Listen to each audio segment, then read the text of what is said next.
ثانویہ سال اول BCom BSc زبان دوم اردو، اس میں ہم سیکنڈ یونٹ مطلب انشائیہ کا دوسرا انشائیہ پڑھ رہے تھے ہم، مرید پور کا پیر، اور اس کے مصنف ہے پطرس بخاری۔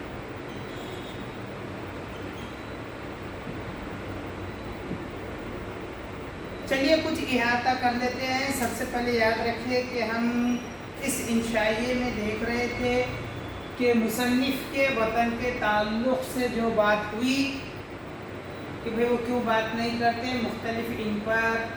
باتیں ہوئی، کوئی اپنے اپنے جتنے منہ اتنی باتیں، اس مصداق سے جو باتیں ہوئی وہ یہاں پر بیان کیے گئے۔ پھر پطرس بخاری نے اس سوال کے جواب خاری کو دیے کہ بھئی وہ انصاف کرے کہ بھئی کیا صحیح ہے اور کیا غلط ہے۔ قصہ جو کہا گیا ہے، خاص اس کہانی میں، اس سبق میں جو کیریکٹر ہے وہ کہا گیا ہے، وہ بھتیجا ہے اس کا، پطرس بخاری کا۔ نام وغیرہ سے یہاں متعارف نہیں کیا گیا، لیکن صرف بھتیجے سے کہا گیا کہ بھائی کہانی صرف اتنی ہے کہ پطرس بخاری جو مختلف مقامات پر کانگریس کے جلسوں میں شریک ہوتے تھے اور وہاں کے احوال کو